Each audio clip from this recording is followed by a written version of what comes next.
Hey guys, Aaron Cybertron Zhang here, and I recently reached rank number 1 in the world in the VGC/doubles ladder in Pokemon Sword and Shield. Now, I kind of did this accidentally. I wasn't going out of my way to get to rank number 1, but it was the start of a new rank season, and during then everyone's rankings reset, so it's a little bit easier to get to number 1 quicker. And I was initially just recording a couple of matches for my YouTube series, Road to Ranked, where I live commentate games as I play through them. Next thing I knew, I was one game away from getting to rank number 1, and so this is kind of how this video came to be. Now, unfortunately, there were a couple of games that I missed in between. Basically, the goal initially was to just record a couple of games for my Road to Ranked, and then I had taken a break and played a couple of games off screen, and then next thing I knew, I was one game away from getting to rank number 1.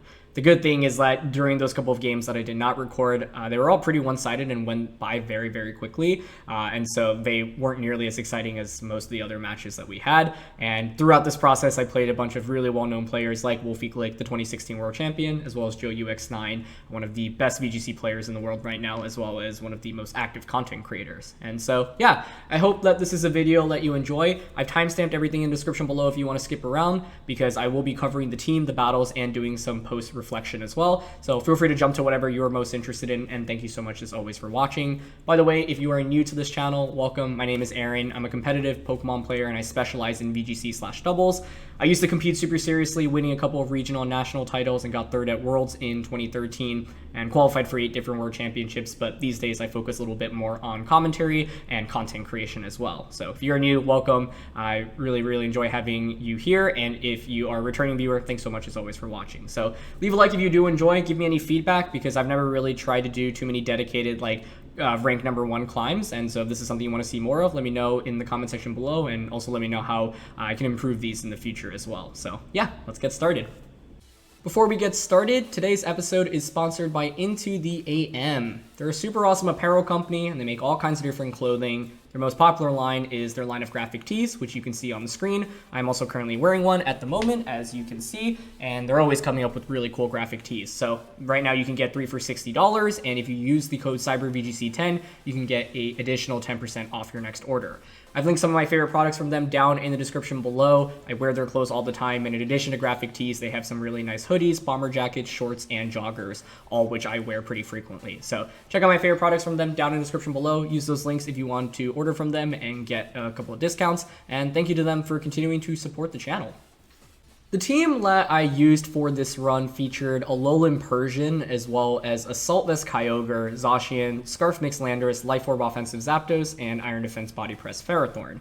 It was built by a Korean player called Suwon Cheong, and they were actually able to finish in the top 10 of the February International Challenge, which was a best of 1 online Wi-Fi tournament with over 300,000 participants.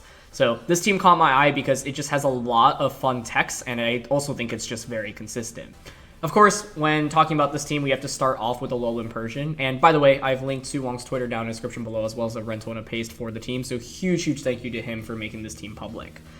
But as I was talking about, Alolan Persian is really interesting. In fact, it's not a Pokemon that I even had on my radar in Series 12 until I saw this team, and I, in trying out this team, brought it to the majority of the matches.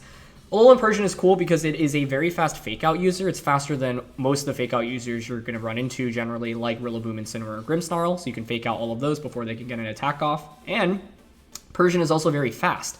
You actually outspeed the majority of the format, and that allows you to potentially drop their speeds with Icy Wind, for example, allowing Kyogre or Zapdos to just immediately outspeed things afterwards.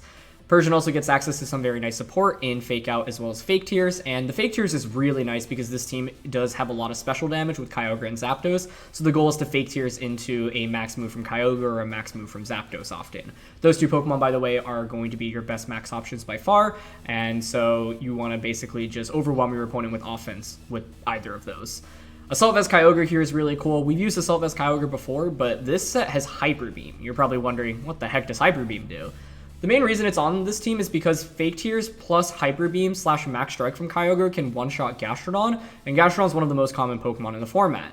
Gastrodon's also a problem against Dynamax Kyogre because it means you just can't Max Geyser with confidence at all, so this gives you a really clever way to just immediately eliminate Gastrodon and not allow them to do anything. It's certainly something that players are going to get caught off guard by as well, so I think that's really neat as well. The Zapdos on this team is relatively standard. It is just offensive, Life Orb. You want to max this pretty frequently. But the nice thing is it synergizes really well with Kyogre, so even if you don't max it, you get a lot of value out of Thunder and Hurricane. Finally, to round out the right side of the team, you've got Zacian. This is pretty standard. It's a little bit bulkier than some Zacians you may have seen. And the main thing to call out here is that it has Quick Attack.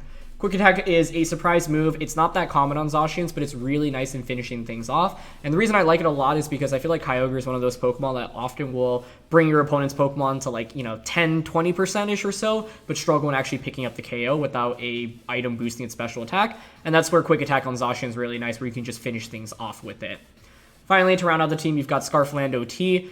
This Lando is actually mixed, so you see there's Earth Power, as well as Bulldoze, Rock Tomb, and U-Turn. And so it's more support-oriented than just, to pick up pure damage and pick up knockouts, but Scarf, Intimidate with Earth Power are always really valuable into Zacian.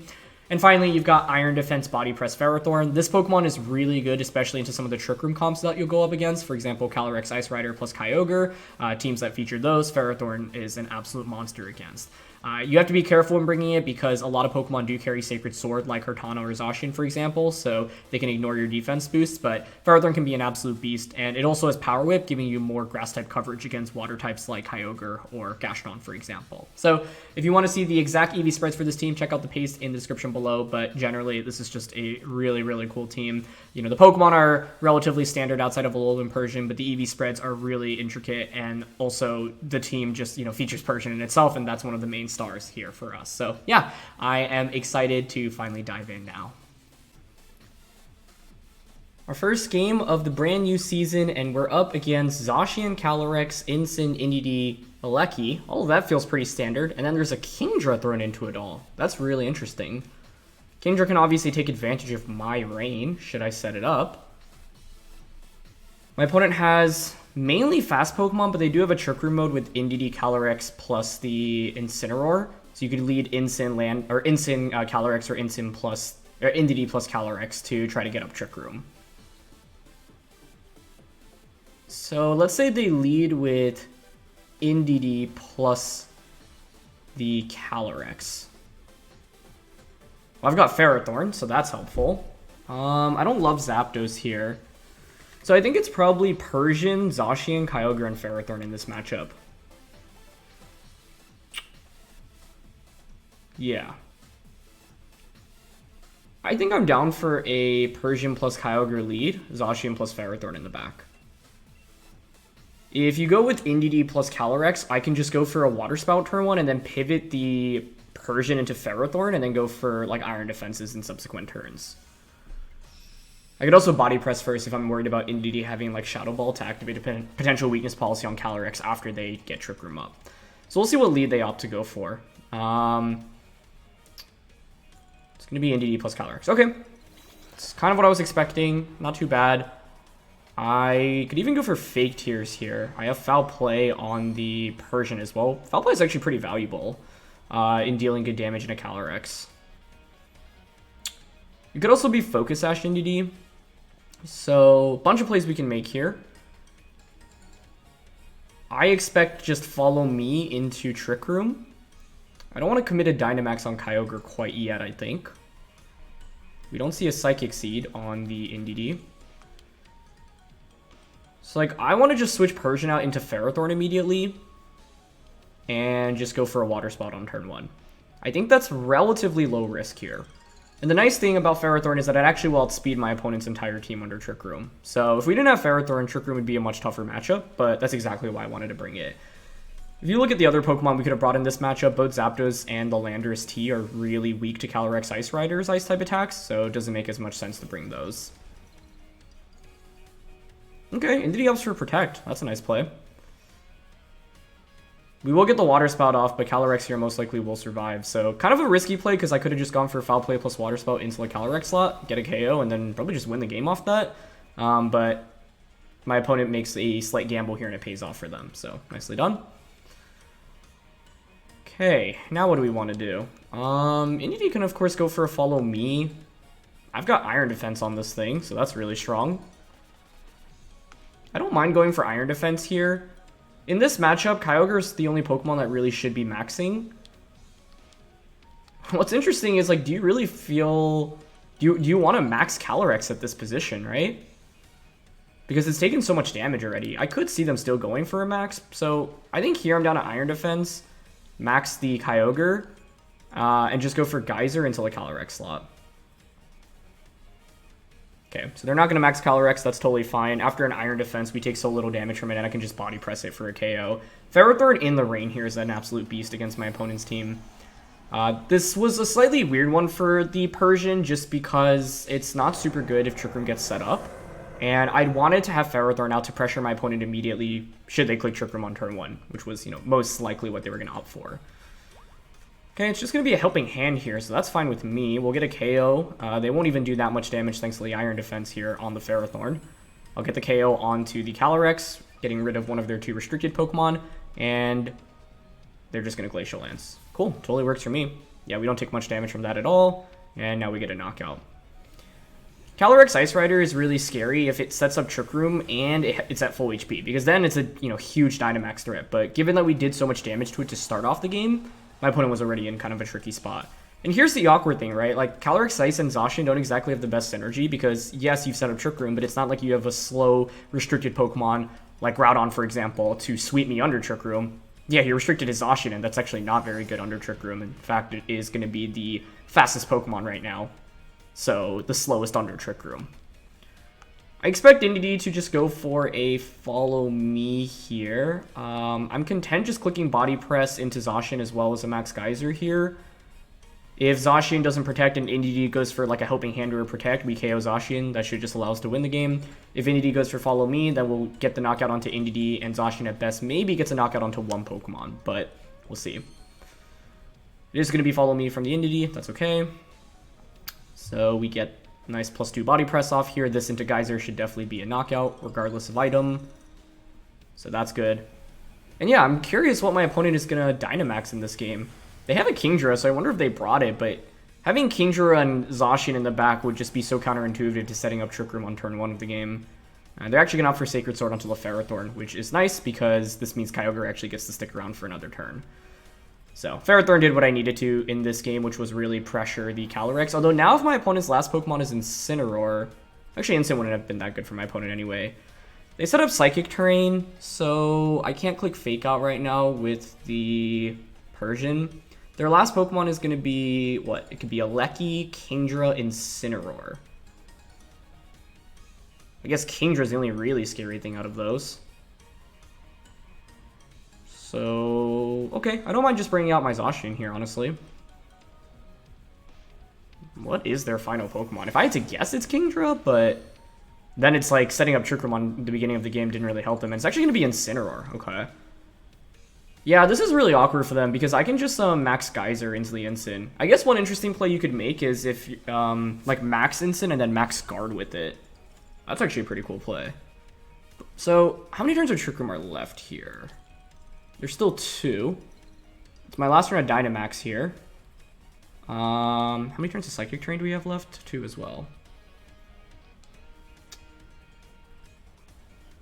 If I'm my opponent, I would consider Max Guard Incin and then like Behemoth Blade into Kyogre. So I want to actually switch Zacian out, get rid of that Intimidate, and just go for base 150 Geyser onto Zacian here. Because it covers for the Max Guard play. If Zacian protects, like, it's fine, right? Because Incin's never dealing that much damage to Kyogre in this position. Yeah, so they are going to max Incin. If you look at my opponent's team, like, they have a bunch of viable max options. Calyrex is by far the best one. Glick is also pretty solid. And then you could potentially max Incin. Kingdra is actually really good if you're bringing it, but just curious how Kingdra fits into the team since they don't have a way to, you know, set up the rain. Oh, I guess you could actually Flare here immediately to just change the weather, but yeah, they go for the Max Guard play. Cool. And I figured it was relatively low risk to target Zacian here because, like, even if they Flare there, it's not the end of the world for me, and we just get the knockout there, and that allows us to win the game. Beautiful. So, Persian comes out now. This wasn't really the best matchup for it because I knew my opponent was going to angle towards setting up Trick Room, but now we have basically a guaranteed win. Because with Persian, I can go for a Fake Tears onto the Incineroar slot. I can switch the Kyogre out into Zacian. And so the the Trick Room's about to expire, right? So as soon as Trick Room expires, then I just get Kyogre in for free, and after Fake Tears, Water Spout's a guaranteed KO. But we didn't even take any damage on Zacian, so we could play this endgame in a variety of different ways. But Persian does guarantee us the victory here. So they are going to Flare into the Persian slot, but that is going to do so little damage. A max move onto Alolan Persian, only doing 31 damage total. Cool. Now I get Fake Tears off. Okay. Kyogre ensures me the victory, but Zacian itself can obviously just click Sacred Sword here. Yeah. With that Fake Tears, though, there's really not much my opponent can do. I'm down to just Foul Play and Sacred Sword here, and then if you KO the Zacian, obviously Kyogre can just come in. There's really no way they can win this endgame. The key thing here is that my opponent just didn't have a good opportunity to Dynamax right from turn 1 of the game. So, yeah. Would have been nice to get a little bit more action with the Alolan Persian, and I could have, like, risked it turn 1 and, like, try to KO Calyrex, but truthfully, my opponent setting up Trick Room actually worked against them more than anything. There's kind of a bunch of anti-synergy with their team because of the Calyrex and the Zacian interaction, like Calyrex setting up Trick Room, but Zacian being really fast, and then Indeedee setting up Psychic Terrain, so Incineroar on there, and also can't click Fake Out as easily. So, yeah. We had a pretty big advantage, and part of it was because they didn't have like really strong Trick Room sweepers, and we got 70% of damage on a Calyrex to start the game. So, nice way to get the season started, and let's keep things going. Second game of the day, we're actually up against Joe UX9, who is definitely one of the best players in the world right now. He has won a lot of actually online grassroots events, and he's also got a YouTube channel, and he's probably streaming this on Twitch. So I'll link him down in the description below if you want to go check him out. He's gotten to #1 in the beginning of like every ranked season. Well, I guess it's only been one in Series 12 so far, but yeah, he's just an absolute monster right now, tearing up the online circuit, and he makes really consistent and good content as well. So go check him out. I know he actually just won a online grassroots event with this team as well. Did he have Grimstar on the roster? I don't fully remember. Either way, though, it's a pretty classic Zacian Ogre team. Our teams are actually quite similar here. So Persian is a big difference maker here.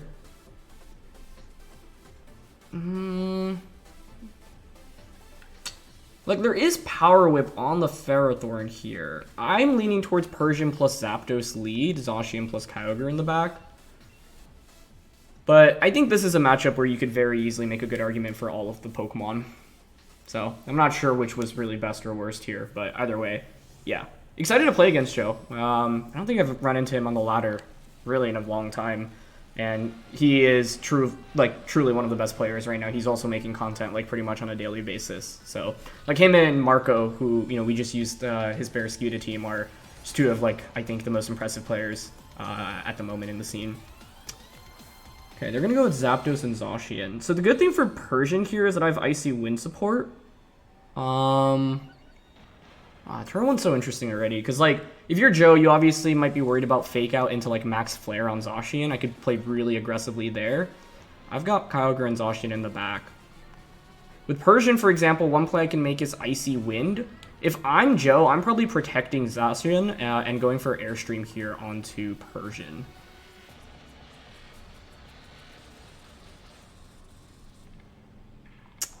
I want to Fake Tears Max Lightning Zapdos, but don't know if that's enough for a KO.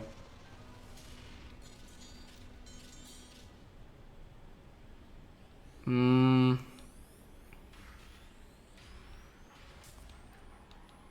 mean, if it does just one-shot, it would win us the game, but I don't...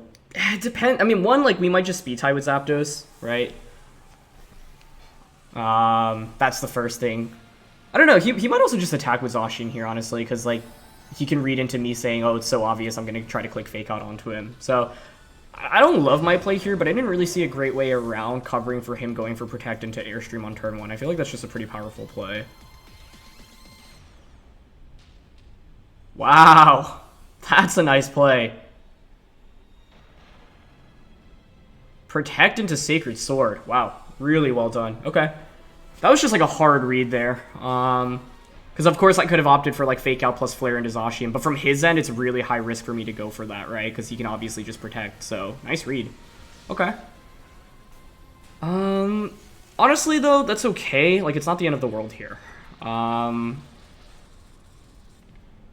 next turn is interesting. Do you just go for the Sacred Sword onto Persian? I would think so. The Protect was what really caught me off guard. With Fake Tears, though, maybe based off how much that Max Lightning did, we actually could have gotten the knockout. So, yeah, I don't feel that bad about going for that then.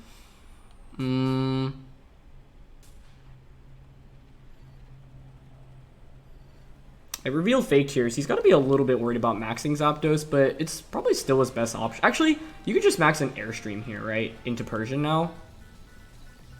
I don't have a great way around that. That was a really good turn 1 play by him. Okay, I'm going to Icy Wind Flare. Yeah, he is going to go for the max. Now it's good to go for the Protect play, I think. Yeah, that was a really cool turn 1 play by him. It's one that's like a little bit risky because you do risk literally just losing Zacian to Fake Out into Max Flare on turn 1. Maybe he's bulky enough that he survives Max Flare anyway. But yeah, really nicely done. Okay, Zacian doesn't go for the guard though, which is good. Because if Life Orb Flare just one-shots here, then I actually think we're in okay shape still. But Persian could have gotten off a lot more in this game. Icy Wind turn 1 would have been really nice as well to just get the speed boost immediately. I do go first, but I would think he's also max speed here. This is Life Orb Max Flare. Okay, Zacian is bulky enough to take that. It's probably Eevee to survive that because that's a pretty big benchmark. So I expect to see just an Airstream here. Yep. I could have just gone with my own Zapdos plus Zacian as well, but I think this is just losing to a turn 1 play like that. I can't feel that bad about because it's a really good call on his end, right? Like that's just me getting outplayed. But that's a play that's tough to make, and so it's, you know, I gotta commend him for finding it.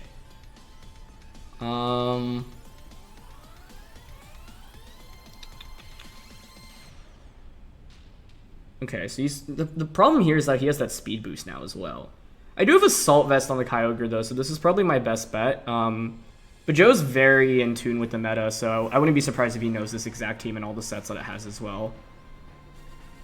And if you do, then you can just double up onto the Kyogre here. The key thing, though, is that his Zacian is low, and I still have a full HP Zacian in the back from my end. And so, with the full healthy Zacian in the back, we're never out of it. If you know this team, though, here you can just double up onto my Kyogre.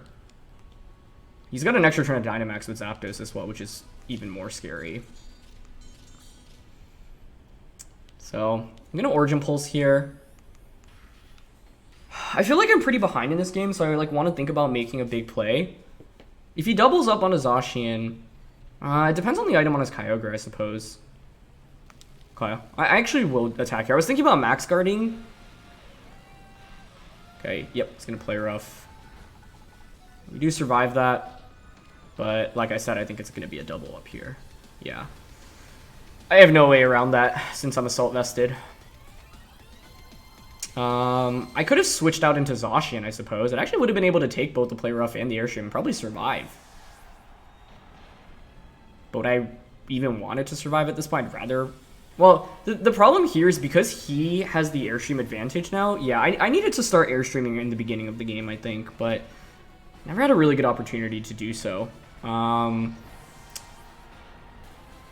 And so now he'll be able to just Airstream into Water Spout on Zacian, and I have no counterplay to that. Unless his Kyogre is like super slow for some reason. But the Zacian on this team isn't even that fast, and he actually brings an Instant first, which is smart as well. Now that you've eliminated the Kyogre. So this is one in which like a high risk, high reward turn 1 play pays off really heavily. And I don't even know if I would call it that high. I mean, it's high risk in the sense that like, yes, I had the opportunity to just one-shot Zacian there with... Actually, since Zacian survived Max Flare, it's even less high risk. But even with all of that, like even if we get the one-hit KO from Joe's perspective, it's a really great prediction to make because you have to be worried. Like from my perspective, I lose so much if I just fake out Flare into a Protect and Zapdos on his end goes for Max Airstream, right? So... yeah, since we had Fake Tears, you know, I was willing to go for that play, but didn't work out especially well here, unfortunately. Now with Zapdos, like I said, you have the speed boost. You can just Airstream. You can just Lightning. I really don't see you out here, barring... well, okay, hold on. I don't want to play rough. I guess that's the other problem here. So Instinct can just go for a Fake Out onto one Pokemon as Zapdos goes for an Airstream.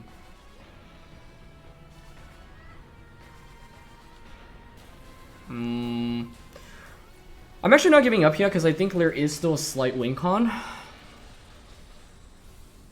especially because we have Quick Attack on Zacian, which he probably won't expect, but he does correctly Fake Out into Zacian. Fake Out into Zacian, Lightning into Zapdos here is very foolproof. Yeah. But my win con now is basically to hope for a double protect, potentially with Zapdos. Yeah. Okay. If we get the double protect off, then I can quick attack into Thunder and then like potentially hope for a pair on Incineroar. The odds are really slim right now though. If I don't get the double, we should just lose immediately, but Zapdos does get it, so at least keeps us in the game for a little bit longer.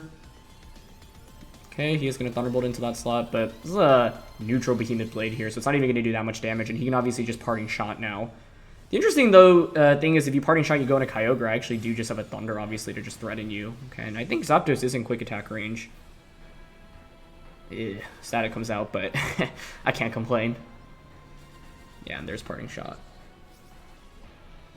With Parting Shot, though, Quick Attack probably now doesn't KO Zapdos, right? Yeah, I'd be surprised if it does, but maybe with the crit it can. Kyogre's gonna be the last one. Yep. Well, I wonder what the item is on it. I'm not sure. Okay, we'll go for Quick Attack here, and just go for Thunder here onto Kyogre. Doesn't protect. Quick Attack does get the crit! I think we needed it there. Are you Scarfed? Oh, no way. I mean, this one-shots, right? It's Life Orb? Oh my gosh. Well, that's the outlet I was playing towards. That's why you never give up. But obviously very lucky for us. Yeah, I don't think it's KOing without the crit there, but that was my only win condition, right? It was to put it in KO range and try to get a crit with either Quick Attack or the... It's still not over. He could still win this, by the way. Because, like, my Zacian's at -2 attack at this point, and I have Life Orb on Zapdos. It's the last turn of Rain as well. Sacred Sword. I don't feint to a Fake Out here, so I'm honestly contemplating just attacking immediately with Zapdos, because I could see him reading into the Protect and targeting the Zacian instead. Okay. I mean, I do risk getting crit by Fake Out now, I suppose. Okay, he is just going to go for it. Okay. Yeah, we survive. I get parried, but not something I can really complain about here. The reason I was willing to attack there is because it punishes him targeting Zacian super heavily. I go for Sacred Sword. Protect here is fairly obvious, but I'm willing to still go for it. Because if you Flare Blitz into Zacian, you take a ton of recoil. I guess the other question is, do I think Thunder into Sacred Sword just KOs? But I'm willing to go for the Protect here, I think. The Zacian is... Oh, it's bulky, but does it really survive? Maybe it is better to just attack here, actually. I guess the question I have is whether or not Thunder into Sacred Sword KOs Incin. But... the other thing here is I have to hit my attacks, which is also scary. I'll go for Hurricane because of Confusion. So let's see if we hit this. Okay, we will miss, and I get parried. Okay. Yeah, he's gonna Flare Blitz here. I could still win off a... Oh, he targets Zacian, though. And I survive. Okay, so first of all, I'm faster with the Incin. Or sorry, with Zacian, even with the Paralysis. Oh, gosh. I take one more Life Orb hit as well, so even though that turn was a disaster... it is still doable here. It's really good damage onto Incin. Okay, we're at 3 HP. And I don't get parried. Wow. I mean, I got really lucky to get the crit on Zapdos. I assume that mattered. He was pretty low, but I was at -1 attack. But that's the advantage of Quick Attack Zacian here. So that was a game that we really stole. But if you think about it, like...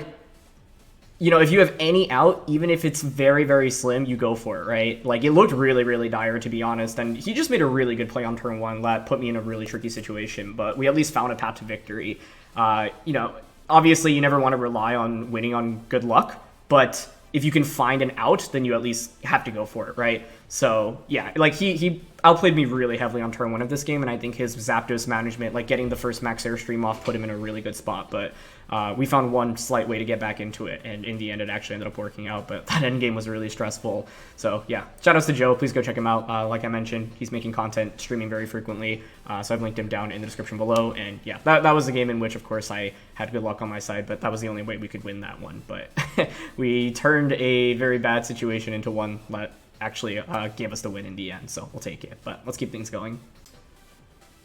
Game number 3 here, and we've got Kyogre plus Calyrex Ice Rider. So this is a more Trick Room oriented team. I just really can't bring Alolan Persian today, can I? I mean, I brought it in both games, but I just can't like sweep with it immediately, I feel like. I feel like the direction we went with in the first game is fine. Persian plus Kyogre, Ferrothorn plus the Zacian. I mean, Landorus is just really bad here in a Calyrex Ice Rider, other than for Intimidate, but we still get demolished, and I don't really love Zapdos here into a Calyrex Ice Rider either. So I think against Calyrex Ice Rider teams, like, this is just generally your best 4, and, like, yeah, Zapdos is okay against some of the other Pokemon. If they didn't have Calyrex, like, my favorite mode with this team is actually, like, Persian, Zapdos, Kyogre plus Zacian in the back, but we've just run into 3 matchups in a row where... Well, I actually... No, in the previous one, that's exactly what I went for, right? But, yeah, we just have run into 2 Calyrex Ice Rider plus Kyogre team... Or 2 Calyrex Ice Rider teams, so I just can't play that way. They go with Calyrex and Glick. Okay, this is really interesting because normally you would think, hey, Glick's in a really good spot, but we're Assault Vested on Kyogre, so I can take a Max Lightning here. Wow, what does my opponent want to do on turn 1? Like, you could Volt Switch into Trick Room. If we were able to call whoever doesn't Dynamax and get Fake Out off onto it successfully, it would put me in a very favorable position.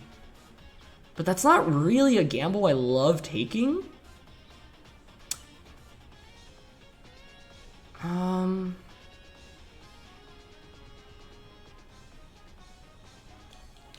If I were my opponent here, what would I do? Because I do want to just max Kyogre and go for Geyser immediately.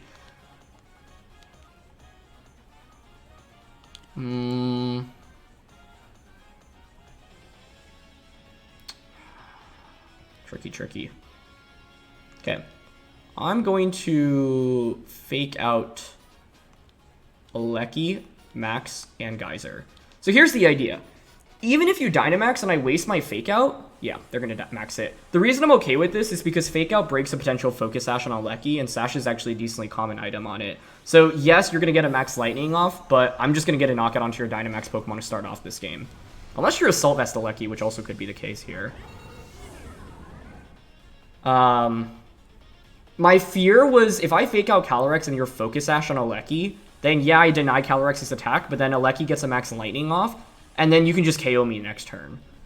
Even if Trick Room goes up here, like, my Ferrothorn actually does pretty well under Trick Room, so it's not the end of the world. And I'd be, like, if you're Calyrex right now, do you really click Trick Room when you've got Dynamax Glick on turn 1 of the game? That also feels a little bit more unlikely to me. So let's see. It's Helping Hand. That's very cool. I think with Assault Vest, I should still survive this, but I'm not 100% sure. We'll see. Okay. Okay, we're good. Whew. That was scary, though. That's such a big deal because now I can Icy Wind with Persian into a move from Kyogre this next turn. Yeah, they're Life Orb. Okay. But the thing is, because you're Life Orb there, and because they have Helping Hand on Calyrex, even if I Fake Out the Calyrex, it's like Helping Hand is higher priority, so I don't actually get anything off there. But this is just, you know, how clutch Assault Vest as an item can be. And Kyogre's Space Special Defense is already pretty solid, so... this is one of the reasons why I really like AV Kyogre, but if we're any other Kyogre item there, I just get wrecked on turn 1. So that's obviously a nice start to the game for us. And now I can Icy Wind into Geyser. The only thing I'm worried about is Choice Scarf Kyogre on there and coming out and just clicking Thunder to KO my Kyogre. They are bringing Kyogre out, so it's a little bit scary. I've got Pharaoh plus Zacian in the back. The key thing to note about the Zacian on this team is that it does not have Play Rough. Down to go for an Icy Wind here. I also have Max Lightning on the Kyogre, so I can obviously target just Kyogre here.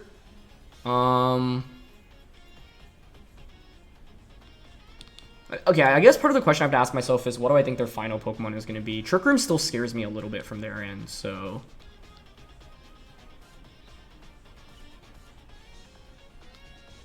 If I were them, like, you could Thunder into Kyogre and click Trick Room simultaneously. Yeah, I'm going to go for Icy Wind and Geyser here. I just want to deny them Trick Room, basically. Okay, they are Choice Scarf, but Water Spout there won't get the KO, so that's huge. Okay, nice. If Geyser one-shots Calyrex here, I think we should just win the game. Because now your Kyogre is Scarf-locked. And the reason I know it's Scarfed is because it outsped Persian there. So, that's the only way you could outspeed Persian. And the main reason, well, I guess if they're Scarf and they went for Thunder, the Icy Wind play then isn't amazing. Beautiful. We get the KO on a Calyrex. Okay, amazing. The reason this is such a big deal is because now the Kyogre is locked into Water Spout. We know you're Choice Scarfed, and I got the Icy Wind speed drop, so now I outspeed you with the Zacian in the back. Urshifu is their last one, though, so actually this is still not over. Okay, because they can obviously just Sucker Punch with this. Yeah. Fake Tears doesn't really do much for me here.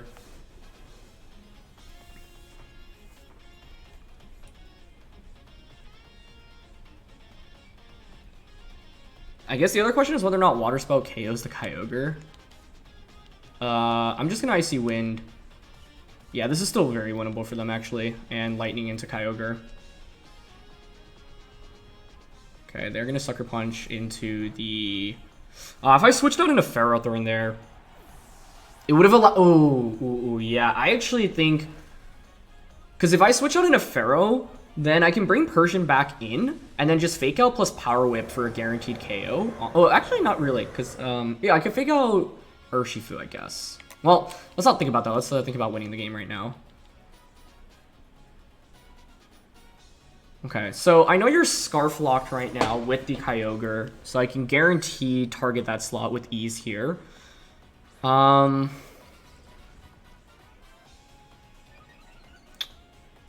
think I want to just Sacred Sword Kyogre to reduce your damage output here. My only question is whether or not Sacred Sword plus Body Press KOs, because Sacred Sword plus Power Whip definitely will get the KO.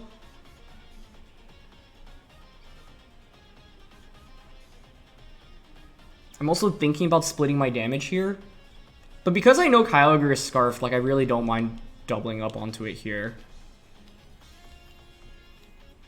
Yeah.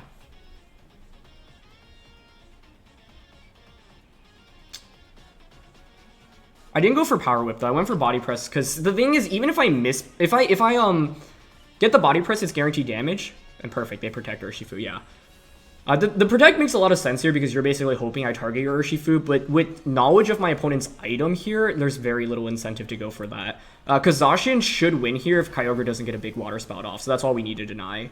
Now, if Urshifu didn't protect there, then of course they would have been able to get a close combat off, but the Zacian on this team is relatively bulky, so I can take them. Body Press does get the KO, so that's the game. Urshifu can never win in this position because I obviously have two Pokemon, and a double up hitter will just KO, so... And Ferrothorn here also has Iron Barbs, plus Zacian is faster. So Persian was so clutch for us in this one. I needed the Icy Wind from it, and it came through. So I can just Sacred Sword into Body Press here, and that should be game. Nice. So yeah, we run into two Calyrex Ice Rider teams to start off. Not really what I was expecting, but the key thing here is, like, I just don't want to get swept under Trick Room, so just denying that possibility is the main thing. In the first game, I was okay with Trick Room going up since, like, they didn't have great Pokemon to take advantage of Trick Room. And then in this one, I was also okay with it because I figured if you're leading a Glick, you might be considering Dynamaxing it. So, yeah. Oh, I love this. We somehow play against Joe and Wolfe in the same day. Oh my gosh. Wolfe and I actually haven't played in a very long time, so that's hilarious. Now, this team has some tricks. And the main trick I'm talking about is the Fake Tears and Hyper Beam on Kyogre. Hyper Beam allows me to just KO the Gastrodon with a Max Strike. So, let's see. Yveltal is like the main thing I'm nervous about. I guess I could bring Zapdos as a max option. Let me put myself in Wolf's shoes. What would I go with? I'd go Glick, Yveltal, Groudon, Gastrodon. Probably. The thing is, you could flex the other 2 picks as well. I don't think they're terrible options. I like a Persian lead here. Honestly, like, Persian plus Kyogre is tempting.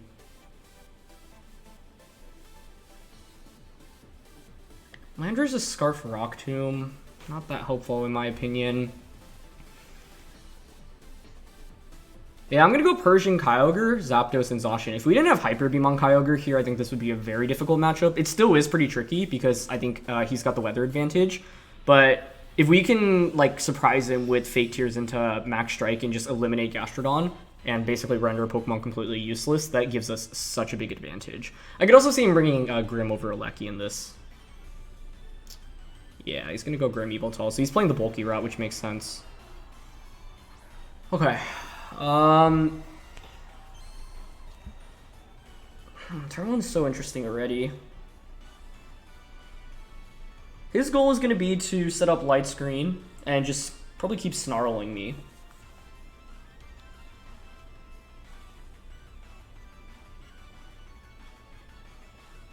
Turn 1, it's pretty free for me to click Fake Out into Grim. So here's the thing, I could max Kyogre, right? But right now I risk a Gastrodon switch in potentially. I also risk just getting hit by a Snarl. I think Yveltal's not going to Dynamax here, so I'm down to just Fake Out into Grim and then pivot out into the Zacian here. Because in my eyes, yeah, like if we can KO the Grim this next turn and only let them get Reflect Up, it allows me to spam Zapdos and Kyogre with a little bit more ease in this endgame. So, let's see. Okay, we're going to pivot Kyogre out. Screens is just a huge pain for me here, right? So it's like I want to at least just make sure they only get one of the 2 off. Yeah, I guess Yveltal could max here, but I really don't think it makes that much sense here. Grim switches out, okay. Into Gastrodon, that makes sense. How sick would the Fake Tears into Max Strike have been there? He is going to max, wow, okay. Interesting. Playing really aggressively to start, but I like that a lot. I actually think that's very smart. I'm mainly curious if he ended up going for... I think Airstream onto Persian is probably what's happening here. Right?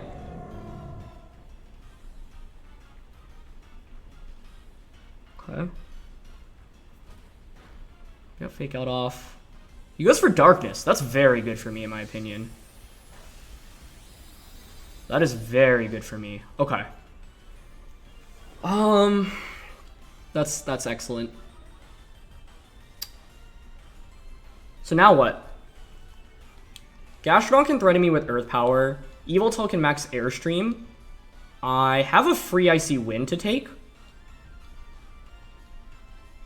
I could Icy Wind to protect here, but I think I'm actually willing to just sacrifice... Yawn from Gastrodon is actually probably like the main thing to worry about right now. But I think the fact that Wolfe Dynamax so early on means like he can't heal up with Yveltal, which is a really big deal. I'm definitely going for Icy Wind here, but the question is whether or not I want to consider protecting with the Zacian.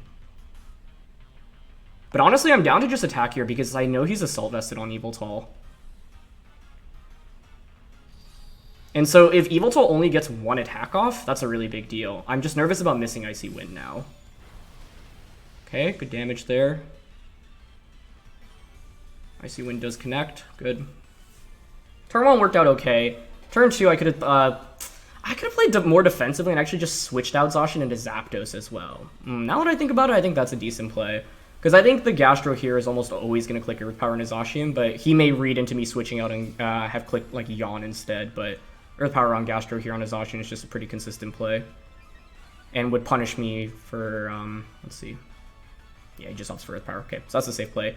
Icy Wind and switch out into Zapdos would have been a really nasty play that I could have made, but I did not go for it.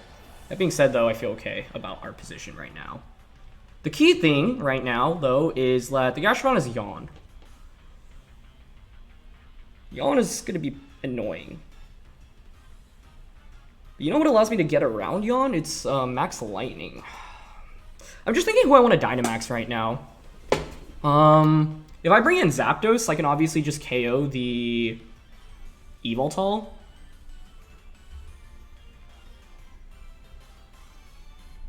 If I bring in Kyogre, I can just Thunder, Fake Tears Thunder into Yveltal.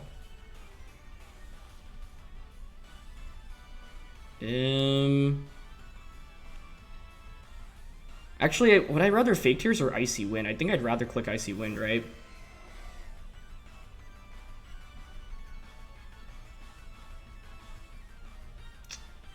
In this position, he's probably going to yawn with Gastrodon, so the other play we could make if we expect him to yawn is to go for Fake Tears into Gastrodon and then Max Strike it. I really want to go for it. I think I'm down. I don't know if he's seen this team. The thing is, I could have gone for Lightning onto Yveltal, but the reason why I don't feel the need to here immediately is because, like, I don't think Yveltal's actually that scary. The only problem is in not KOing it now, Dynamax ends after this turn, so Yveltal can then angle to heal up in subsequent turns, and that's really scary in my opinion. Okay, no Protect from the Gastrodon, so that's what I'm looking for. There's Fake Tears. Nice. There's Max Darkness. Onto Kyogre, even better, because now Persian gets to stick around for longer. Is that even... It's not necessarily better, actually, I guess, because the problem in that is that now I don't get a free switch into Zapdos, but yeah, now we get the surprise Max Strike with Kyogre. That's part of the reason why I love this team. It has so many small techs. Like, we gained a huge advantage. The only reason we won against Joe is because I had Quick Attack on Zacian, right? So that plus the Hyper Beam tech here. You can see how a single move choice can give you a major advantage in matchups. Grim comes out, so you would think his last one is going to be the Groudon, right? Okay. Yveltal can Sucker Punch me now. Can angle for an Oblivion Wing, which is obviously scary. I've got Zapdos in the back. In this position, I don't mind just going for Fake Tears onto Yveltal and going for Max Geyser. You could pivot Grim out in a Groudon. He goes for Thunder Wave, but he misses, unfortunately. So, yeah, that's going to give us a big advantage as well. Thunder Wave was the only out here, though. Basically, you hope for a lot of paras. I think even his play there was Thunder Wave into Snarl, right? So that's obviously a really fortunate miss. Because if you Thunder Wave and Snarl, then you drop Kyogre's special attack and you KO the Persian. I would think Geyser still knocks out there, but the problem is if I end up getting full parried, right? And he could still win with Thunder Wave, right? Especially because my last one is that Zapdos. Right now, his play, in my opinion, is to just Thunder Wave and Precipice Blades. I don't have a way around T-Wave, right? I guess I could switch Kyogre out. I don't love that, though.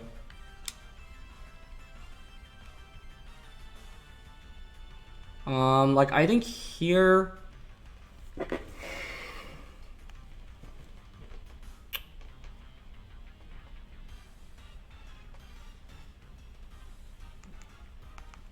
I'm just thinking, do I want to Fake Tears Geyser? Yeah, I'm down for Fake Tears into Groudon and Geyser, but his win con is just Thunder Wave Para.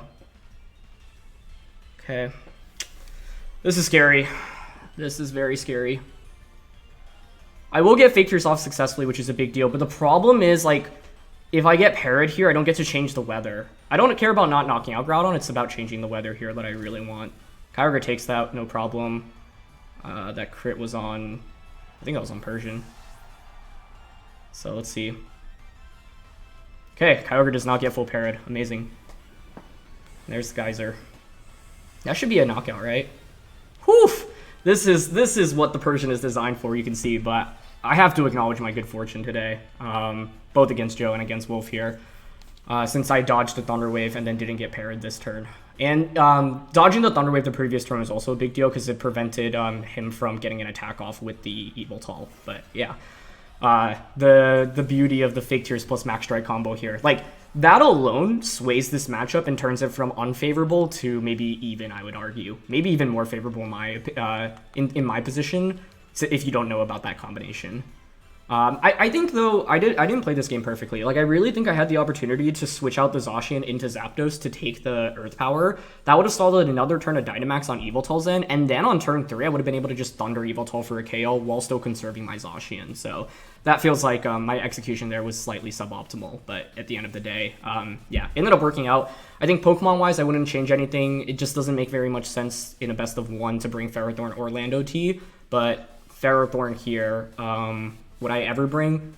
If I didn't have Hyper Beam on Kyogre, yes, but because we have Hyper Beam on it, no, I don't think so. And Lando-T, if like in a best of 3 he adjusted towards Charizard, I could think about bringing it because I could go Rock Tomb into like Max Geyser from Kyogre, for example. But in a best of 1, I just don't think it's consistent enough, and the 4 that we brought were just way too essential. Like, Zapdos, I guess you can make an argument for, but I like the idea of flexing it for a potential Dynamax option as well. So, yeah, this is one crazy way to start the season, but we'll just keep things going. Game number 5 here, and we've got Barraskewda. Alright, well, we just used this team, so I know exactly what's coming my way, but that doesn't make things any easier. When I used that team, I struggled a lot against playing against Zapdos Max Airstreaming.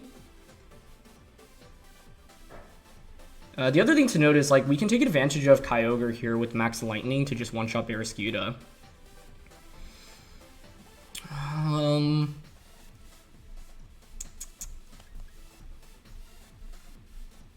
The main thing I gotta be worried about is Zapdos just getting dunked on by Barraskewda. You could just lead Kyogre Barraskewda, but I actually don't think that's a very efficient lead. This one might be Persian Zapdos, Zacian Kyogre. Ferrothorn is just too slow-paced here. It's not bad, though, actually. I just don't feel, like, confident enough in bringing it because the opposing team is so fast-paced. I think I'm okay with these 4, though. What am I mainly worried about? I guess Indeedee plus Barraskewda, potentially? That's scary. Alright, let's lock this in. I think you could make a very good argument for Ferrothorn, so, but I didn't know who to drop for it. It could be Persian. But, like, in this game, I want to flex maxing Zapdos or Kyogre and make my decision based off whoever they Dynamax early on. So let's see.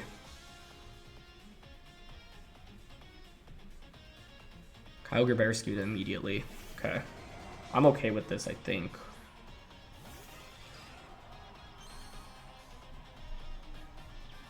Am I? I mean, this is where if I had Ferrothorn, I guess it would have been pretty interesting.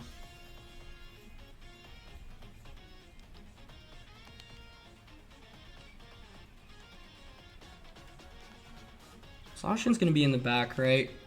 It's just so fast-paced.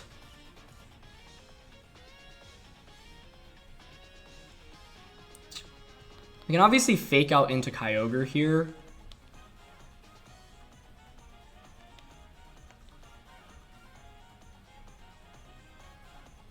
He's just gonna Geyser my Zapdos though, right?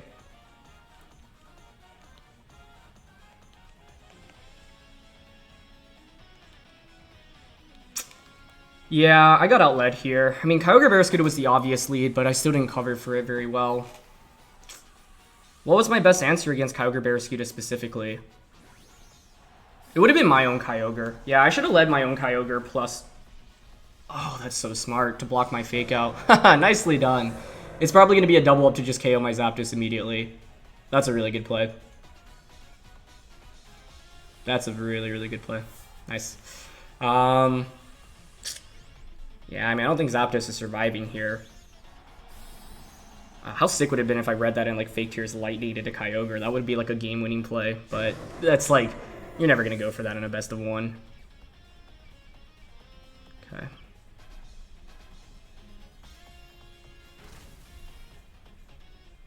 Yep, it's liquidation. Honestly, based off how much that did, would Max Geyser have one-shot us there? Honestly, may have.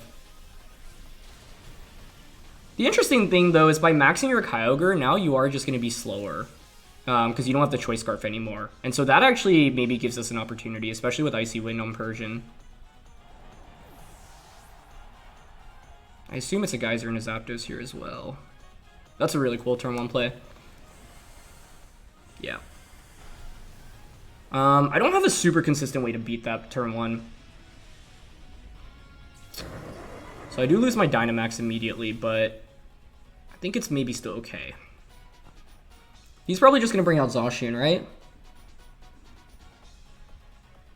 So let's think about this. If you bring out Zacian immediately, I've got max speed Zacian on my end, but I don't really do that much damage with it. Kyogre is what I'm leaning towards here.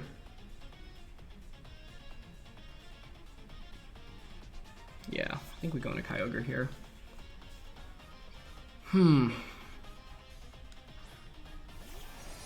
It also could have been bringing out my Zacian and then bait and attack into Zacian and protect into Icy Wind, because I can't protect with my Kyogre right now. You can just max Lightning me. I am Assault Vested, so I will survive though, but I wouldn't be surprised if he doubles up into Kyogre right now. If you double up into Kyogre, I will just faint, so I need an Icy Wind to slow down his Kyogre here. I think it's probably Icy Wind into Origin Pulse.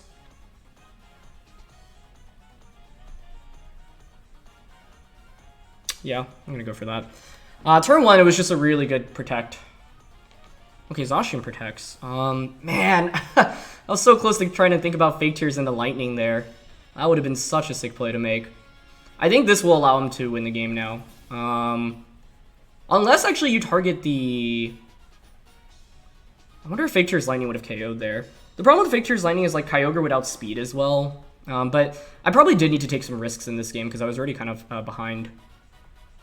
Okay, he's gonna opt for Geyser here. Okay.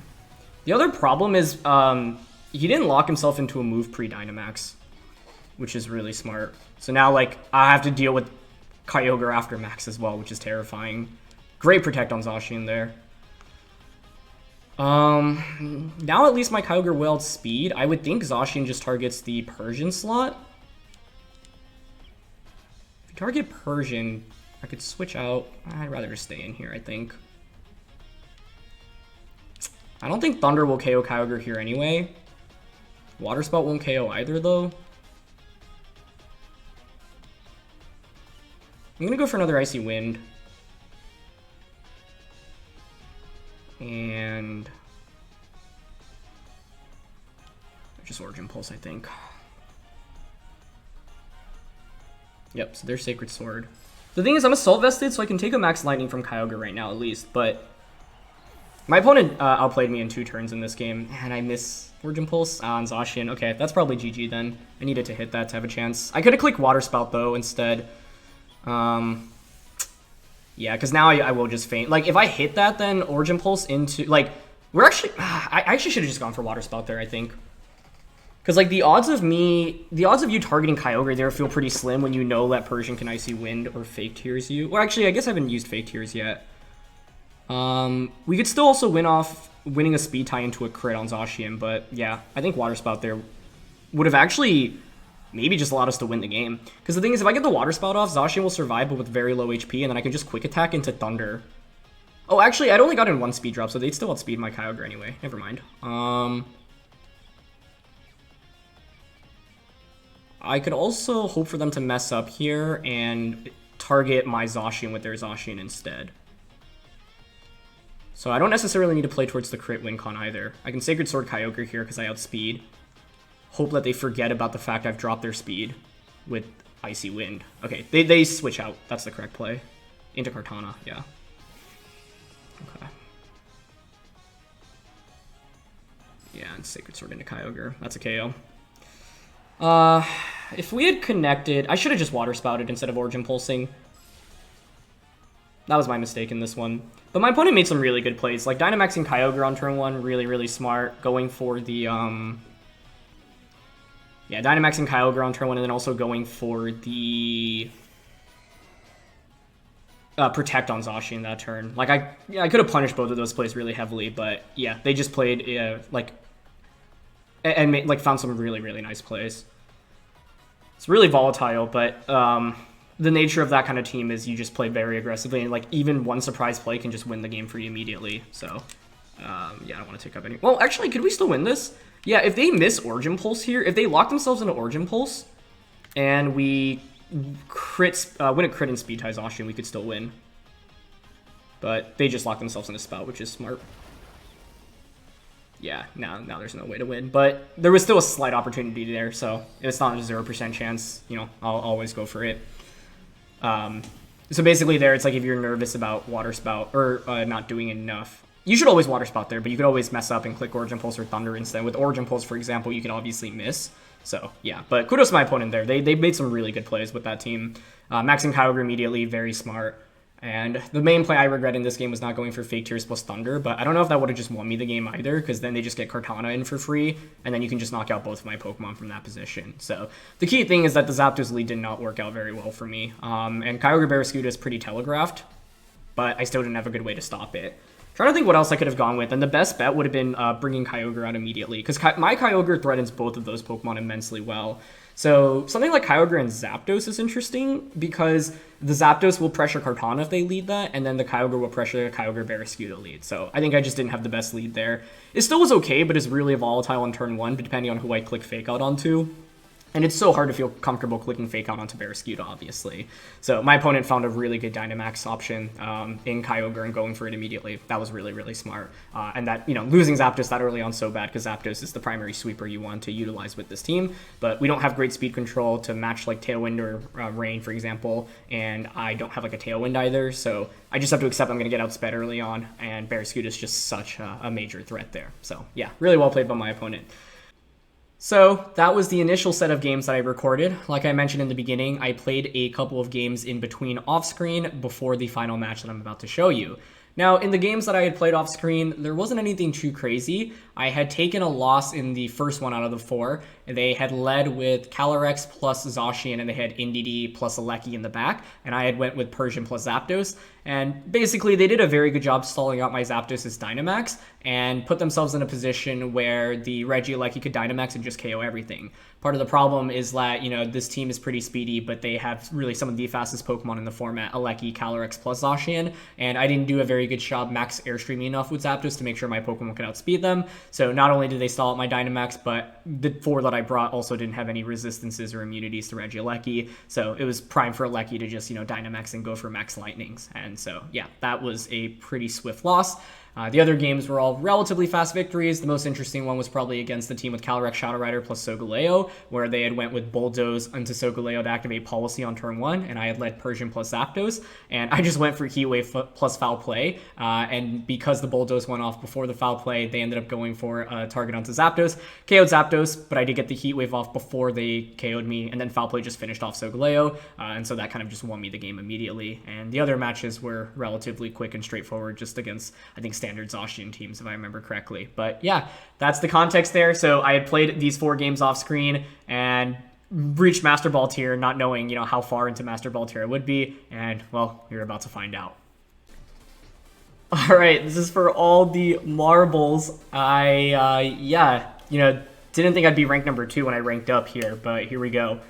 Charizard, Groudon, Zacian, Incineroar, Gastrodon plus Ditto.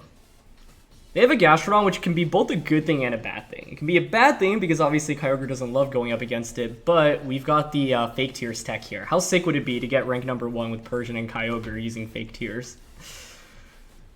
Okay. The thing is that Zapdos is also not a bad max option here. Landorus isn't bad either. I don't think we're bringing Ferrothorn into the matchup. Yeah, Zapdos lead isn't terrible here, honestly. But what's scary? The thing is, I think Persian plus Zapdos is a little bit more consistent because I can max Airstream with it. But Persian plus Kyogre could also work here.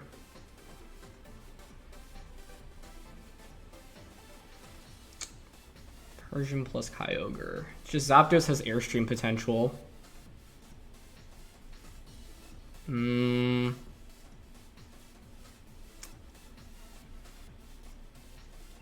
Okay, I'm gonna go Persian Zapdos, Zacian plus Kyogre. I don't necessarily have to max the Zapdos immediately, so that's another thing to keep into mind. Kyogre could have been really fun, but I get nervous about the Weather War immediately, right? Because if I lead Kyogre and they don't lead Groudon, like you could double switch into Groudon plus Gastrodon immediately. Charizard is also not super fun to go up against. Persian here at least can Icy Wind, and then Zapdos can just threaten with max moves across the board. They're going to go Charizard plus Zacian. Okay. I'm okay with this. I expect Gastro plus Groudon in the back for my opponent, right? So turn 1's already pretty interesting. You could just double protect here. I've got Kyogre in the back. I've got Zacian in the back. Zapdos is obviously in a solid spot.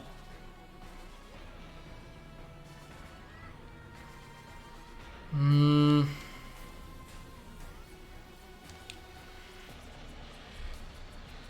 Zacian protecting here feels fairly likely. I'd protect Zapdos here personally, and then Wildfire with Charizard. So I think I'm going to make a read immediately. I'm just going to Icy Wind. I'm going to max, and then just go for Lightning onto Charizard. Okay, Charizard doesn't switch out, which is a good sign. That's already a really good start. I was nervous about Charizard pivoting out into Gastro here. Best case is Zacian protects, and we just eliminate Charizard as it maxes immediately. Icy Wind drops their speed, and then Max Lightning to finish them off. Worst case is Charizard maxes. Actually, even if you max guard here, I still get a speed drop on a Zacian, so next turn I outpace you.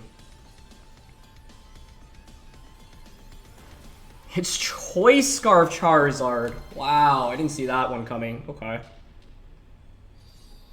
Oh. It's so hard to predict something like that. Wow. Oh, not off to a good start, that's for sure. Okay. So like I said, I expect Groudon plus the Gastrodon in the back right now. I can bring in my own Zacian. With Zacian, what I can do is maybe max Airstream into Behemoth Blade. Yeah, so hard to predict Scarf Charizard there. That's not a very common item on it at all. But that's okay. So we can bring out Zacian now. And the cool thing with Zacian is next to Zapdos, I can Airstream into like a Behemoth Blade. So let's see what they bring out. Okay, they're going to bring out Groudon. That's fine. With Groudon out here, I've got Kyogre in the back. Gastrodon is presumably their last one. I kind of want to just go for Airstream into Behemoth Blade onto Groudon here. They could max guard Groudon. That's probably my main fear.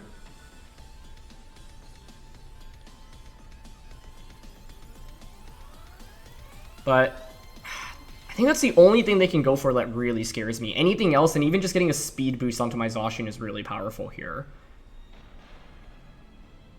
The other thing I have to consider is my endgame against Gastrodon. Yeah, that turn 1 could have played out better, but it wasn't terrible. I also don't think Zacian one-shots Zapdos from the range that we're at here. So they are going to Dynamax, okay. Ideally, it's no max guard, and then our double up actually just KOs them. The other play I could have considered was protecting Zacian and max flaring the Zacian just for a knockout here immediately. Just a shame because I had an opportunity to fake out Zacian on turn 1, but I didn't take it. Okay. They don't max guard, so that's good. It's Behemoth Blade coming out here. Into Zapdos, yep. Beautiful, we survive. Static would be really nice here. We do get it, okay. That's a big deal. Let's see how bulky their Groudon is. Can you take Behemoth Blade and Life Orb Max Airstream from Zapdos? If not, this should actually just win us the game, but I expect Groudon to be bulky enough, but I don't think it is actually, given that damage, and that was a crit as well. So everything going right, but they weren't Citrus Berry here, so actually I don't think we needed a crit, unless maybe they were Assault Vested. But yeah. Okay. That was obviously as lucky of a turn as we could have gotten, but I don't think we necessarily needed the paralysis or the crit there. If you are AV, though, maybe you can take the Life Orb Max Airstream. I don't think the static really means too much, just because we already are in a position to outpace my opponent after the Airstream boost, but now they have to play around Paras as well, which just makes it all the tougher. Okay, so I can just flare into the Zacian slot. I think it's fine to just Sacred Sword into Gastrodon here and Max Flare into Zacian. Max Flare should one-shot Zacian, so they basically can't go for anything other than Protect. But Gastrodon protects, okay? So Sacred Sword will whiff into the Protect, but this is Life Orb Max Flare, so unless they're like max HP, max special defense, they should just get the KO. Nice. Okay. Yeah, Scarf Charizard was really scary. That got me really nervous as soon as that came out, but now it's 3v1, and I've got Sacred Sword. The most consistent way to win here is actually to switch Zacian out into Kyogre, so that we have 100% accurate Hurricane here. With an 100% accurate Hurricane and Hyper Beam on the Kyogre, there's really no out here for my opponent, I think. Because as long as I get one Hurricane off, if Gastrodon doesn't go for an attack on the Zapdos, another Hurricane will just KO. Like, if I stayed in here with the Zacian, I could actually miss Heat Wave, for example, or Hurricane. Sacred Sword doesn't get the KO. You crit my Zacian, for example, and that could be really scary. But with this, there's no way I can lose the game, I think. So I'm sad because I wanted to use Persian here, but didn't really get to utilize it too much because it just, yeah, fainted on turn 1. Okay, they go for their own Icy Wind. That's fine. Yeah, and the reason I didn't go for Fake Out with Persian on turn 1 is because I thought Zacian protecting was fairly obvious, and if they maxed Charizard and we sniped it off immediately, that would have been really good for us. It actually would have been worse for me if my opponent just switched their Charizard out into Gastrodon turn 1, so that was really scary, but yeah, I was willing to just take a big risk in this game, I think, and it didn't necessarily pay off. Unfortunately, Persian came out and actually just fainted, but it applied enough pressure where my opponent doubled up onto the Persian rather than the partner Pokemon, right? So now we get Zacian out. I'm just sad because it would have been so fitting to go for like Fake Tears and a Max Strike to win in this matchup, but now we can just Hyper Beam. Actually, it'd be very satisfying to win with a Hyper Beam Kyogre here. And my opponent won't forfeit, so that's really cool of them. Oh, they just protect. Okay. Well, I want to win with the tech with this team, which is Hyper Beam on Kyogre. We didn't need it, but it was... having it gave me a lot more confidence playing this matchup, right? If you had watched the previous episode where I was able to Fake Tears Max Strike to one-shot a Gastrodon against Wolfe, you can see how nice of a tech that is to have. So, yeah. I will Quick Attack here because I want Kyogre to finish off with the Hyper Beam. I don't think Quick Attack KOs here, right? Nope. And here's Hyper Beam Kyogre! Hopefully this gets us to rank 1. I think, I noticed someone had just reached rank 1 before I made it into Master Ball tier, and they were rank number 3, so unless someone made it into the tier just now undefeated, this may be it, so let's see. It would be so cool to make it there with Hyper Beam Kyogre, though. Okay. So, let us try to update. Now I wish I recorded the couple of games I played between yesterday's episode and today. I just wanted to get some more practice with the team and didn't realize we'd potentially be in contention to get as high as we were. That's awesome. Very cool. But yeah, I did accidentally get ranked number 1. Once again, the story is that I was, just playing for Road to Ranked. Ended up stringing a couple of wins, but then ended up losing. And then after that, I was like, okay, I want to play a little bit more and not record and just get some more practice with the team. And then I ended up losing another one, so I was like, okay. But then I had the itch to keep playing. So yeah, this team is really, really fun. I enjoyed it a lot. And so part of the reason why I thought it would be a good team to use, especially like for best of 1 early on in the season, is because you have some really big surprises like the Hyper Beam on Kyogre, like the Persian as well. So yeah, I wish we could have used Persian plus Kyogre more, and this would have been a matchup for it, honestly, but it was the Choice Scarf Charizard alone that made the difference, right? If they're not Scarf, for example, and I just Icy Wind, T-Wave to KO, or Max Lightning to KO you on turn 1, then I outspeed the Zacian going into the next turn, and that allows my Persian to get like a Fake Tears on a Gastrodon or Zacian while I just Max Flare the opposing Zacian, for example. So, yeah, but cool to end it with the Hyper Beam Kyogre, so I gotta thank my opponent for not forfeiting and letting me get that Hyper Beam off, but that's pretty hype. That concludes it for the actual matches. I just wanted to do a quick post-match reflection and talk about some of the games that I had where I could have improved on, and also once again give Su Wong, the original creator, a huge thank you for building this team and for making it public as well. This is one of my favorite ways to play competitive Pokemon, where you take a bunch of conventional Pokemon and just figure out ways to catch your opponents off guard, right?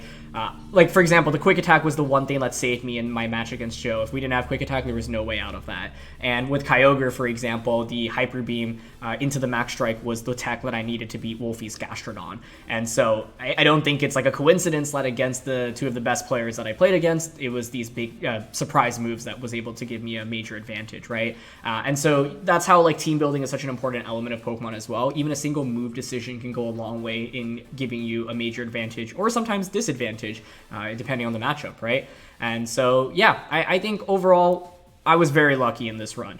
We had a lot of things go right for me, not a lot of things that went wrong for me. And in some of the toughest matches, for example, the one against Joe, that game I had no business winning, but I found a path to victory, and no matter how slim it was, figured I might as well go for it rather than just forfeit immediately, right? And those comebacks very rarely happen, but if you're able to at least identify the path to getting that comeback, you know, you'll at least win a little bit more frequently than you normally would if you just don't even, you know, look for these opportunities at all. So that's one important element for the game as well, just being able to find your win conditions no matter how slim they are. But of course, that game was one in which I had no business winning, and I think turn one from Joe's end was just so powerful that he made just a really, really outstanding play, and one that would have been kind of tough to come back from. And I kind of dug myself in a hole, pretty big hole, because I just didn't see his turn one play coming ever. And speaking of turn one plays, I think like turn one dictated a lot of these matches. For example, like the one against Wolfe, I had a really good advantage after turn one since I forced the Yveltal to max and didn't really take very much damage either. So that ended up very much working in my favor. But in that game, I also got a little bit lucky dodging that Thunder Wave from Grimmsnarl immediately and then not getting full parried as well. So I think if Kyogre got parried in that match, we still would have been maybe okay if I don't get parried the subsequent turn to, you know, get Geyser against the Groudon, but it certainly would have been tougher. And of course, in this final match, that turn where I got the static para into the critical hit was really lucky. Like I mentioned, I don't think the para really impacts the game very much, but that crit can be a big deal if they are indeed Assault Vest Groudon, or just bulky enough where you can actually take a Behemoth Blade into a max Airstream. The fact they were in Citrus was actually probably the thing I was most happy about, because I didn't think Behemoth Blade into Airstream would KO if you were Citrus there. But if they were Assault Vest, I also think there was a decent chance they would have survived. But Groudon's a Pokemon that can run multiple items like Life Orb, for example, Lumberry, White Herb, just to name a couple. So, yeah. Overall, though, I don't think I've ever won a Pokemon tournament where I've been like, yeah, you know, I didn't get lucky at all. That's just the reality of the game. Like, you will win because of luck sometimes, you will lose because of luck sometimes, but the mark of a good Pokemon player is being able to optimize for those, both in the team building process and in the playing process, right? So putting yourself in positions where you can get lucky, or putting yourself in positions where you don't need to rely on things that can go wrong, right? Low accuracy attacks, for example. And that's why like the principle of attacking first generally is valuable, because it can optimize, it gives you potential for like secondary effects and crits, for example, before your opponent can even move.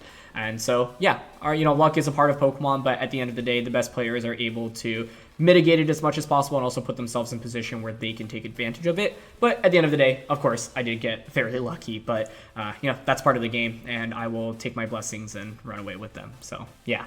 Other than that, I have to say I really enjoyed using this team. Alolan Persian wasn't a Pokemon that was really on my radar in this format at all. It was quite good back in like VGC 2017, but I just haven't seen it in a long time, and I was genuinely very impressed by it. Of course, it's not carrying the team in terms of damage output, but it's so important in enabling the Zapdos and Kyogre to really sweep, and I hope that people now recognize this as a really viable support Pokemon in the format as well. And ultimately, the techs were so fun, whether it be Quick Attack from Zacian or the Hyper Beam from Kyogre, and they led to two of the most important victories during this run as well. So, yeah.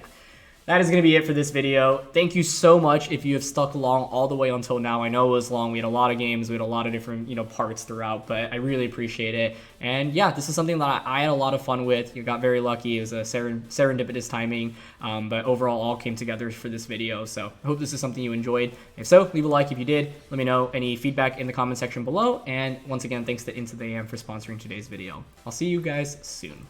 Peace.